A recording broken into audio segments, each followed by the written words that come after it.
अगर आप भी थायराइड की बेस्ट दवा ले रहे हो लेकिन फिर भी आपके TSH लेवल्स कंट्रोल में नहीं आ रहे, उल्टा आपका वजन बढ़ता जा रहा है या फिर मैं कहूँ कम हो रहा है, फैटीग आपको हो रही है, हेयर फॉल्स आपका रुक नहीं रहा, तो सच सुन लो, प्रॉब्लम आपकी दवा में नहीं है, प्रॉब्लम आपकी खाने की थाली और डेली रूटीन में है।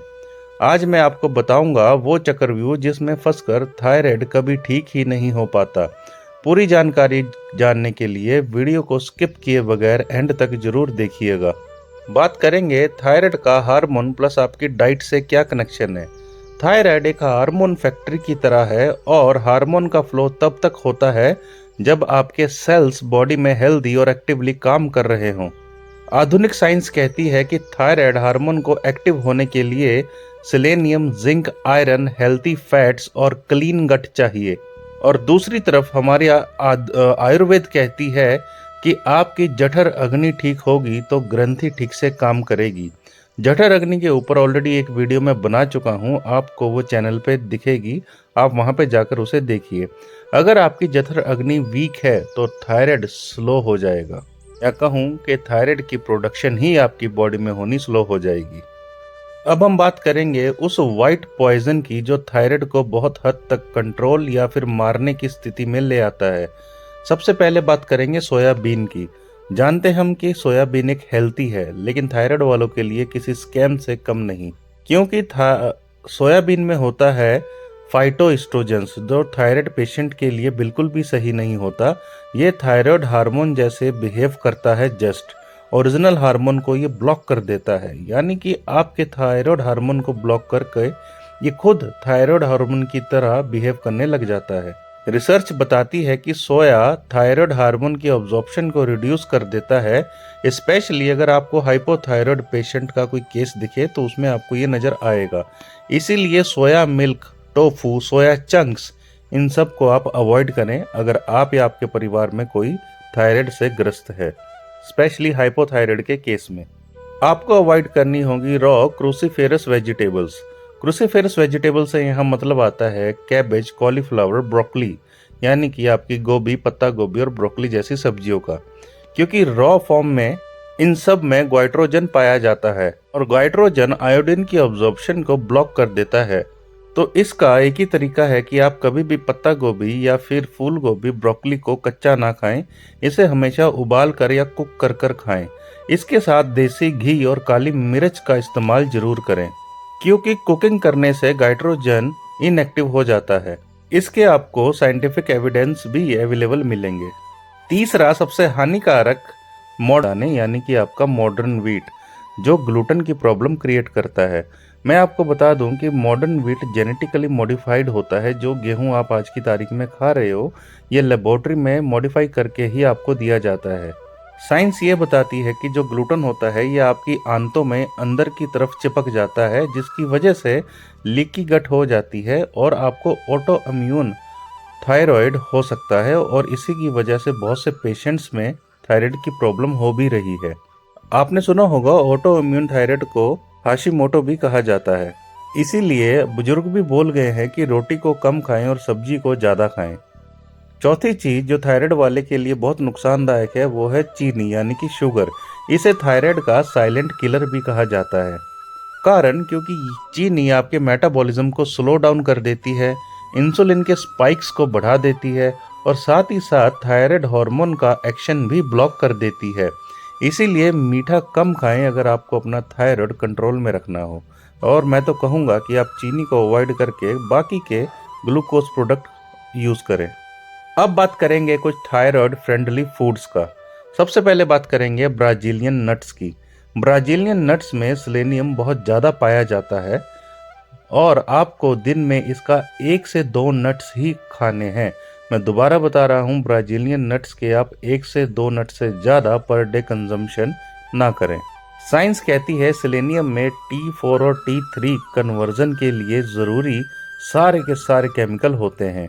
आम भाषा में कहूँ कि अगर आपकी बॉडी में लो सेलेनियम रहेगा तो आपकी प्रोडक्शन ऑफ थायराइड हार्मोन की भी लो ही रहेगी। दूसरी चीज़ जो थायराइड पेशेंट के लिए बहुत यूज़फुल होती है वो होता है नारियल और घी। बिकॉज ये दोनों सैचुरेटेड हेल्दी फैट्स होते हैं, जो सेल मेम्ब्रेन को मजबूत और स्ट्रॉन्ग करते हैं, हार्मोन की एंट्री सेल के अंदर इजी कर देते हैं।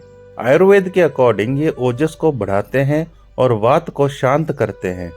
तीसरी सबसे इम्पोर्टेंट चीज जो थायराइड वालों के लिए कारगर होती है वो है त्रिकटु चूर्ण। ये चूर्ण आप घर में भी तैयार कर सकते हैं, जिसमें सौंठ, काली मिर्च और पिपली, इन तीनों का पाउडर को मिलाकर आपको सेवन करना होता है। आयुर्वेद के अकॉर्डिंग ये अग्नि दीपन है और अमापाचन में भी काम आती है। साइंस के अकॉर्डिंग इसमें भरपूर मात्रा में एक केमिकल पाया जाता है जिसका नाम होता है पिपराइन। पिपराइन एब्जॉर्प्शन करता है 200% तक और बढ़ाता है आपकी बॉडी में थायराइड हार्मोन की प्रोडक्शन को। अगर डोजेस की बात करें तो त्रिकटु की आपको 1/4 चम्मच हल्के गुनगुने पानी के साथ लेनी है खाना खाने के बाद। 3 से 4 महीने के सेवन में ही ये आपके थायराइड लेवल्स को कंट्रोल कर देगा। अगली जो सबसे कारगर चीज होती है ये होता है कॉपर का वाटर। रात भर कॉपर के किसी बर्तन में आप पानी को भर के रखिए। साइंस के मुताबिक कॉपर एंजाइम एक्टिवेशन में काम करता है और थायराइड एंड एड्रेनल ग्लैंड्स को सपोर्ट करता है काम करने के लिए। अब बात करेंगे आपकी रसोई की, किचन की वो गलतियां जो हर किसी में थायराइड की प्रॉब्लम को दिक्कत करती है और बढ़ाती है। सबसे पहली जो हमारी किचन में चीज नहीं होनी चाहिए वो अल्युमिनियम के बर्तन बिल्कुल नहीं होने चाहिए। दूसरे, नॉन स्टिकी कुकवेयर। साइंस के मुताबिक अल्युमिनियम एक हैवी मेटल्स में आता है जो फूड में मिलकर हमारी बॉडी के इम्यून सिस्टम को डिस्टर्ब करता है। और यह कहूँ कि अल्युमिनियम के बर्तन में अगर आप खाना बनाते हो तो आप स्लो पॉइजन खुद ही ले रहे हो। यही नहीं, ये आपके एंडोक्राइन सिस्टम को भी डिस्टर्ब कर देता है। तो नेक्स्ट टाइम कोशिश यही करें कि आप अल्युमिनियम के बर्तन या फिर आप नॉन स्टिकी कुकवेयर्स को खरीदना ही बंद कर दें। अब बात करेंगे बेस्ट ऑप्शन की। आप इन बर्तनों के बजाय लोहे के, आयरन के बर्तन ले सकते हो, ब्रास के ले सकते हो, या फिर नॉर्मल कॉपर के पॉट्स भी ले सकते हो, या क्ले के बर्तन भी ले सकते हो। क्ले पॉट्स यानी कि हमारे मिट्टी के बर्तन। याद रखिएगा, कॉपर के बर्तनों में खाना ना पकाएं, उसे बस पानी पीने के लिए ही इस्तेमाल करें। और यही नहीं, आयुर्वेद भी इन्हीं चीजों को रिकमेंड करता आ रहा है पिछले 5000 सालों से। थायराइड पेशेंट के लिए सबसे ज्यादा जरूरी हो जाती है उसकी नींद। अगर मैं आपको कहूं कि रात को 10 बजे से लेके सुबह के 2 बजे तक यानी गहरी रात तक आपका बॉडी ऑटोमेटिक ही लीवर अपने आप को डिटॉक्स करने पे लग जाती है, तो ये बात गलत नहीं है।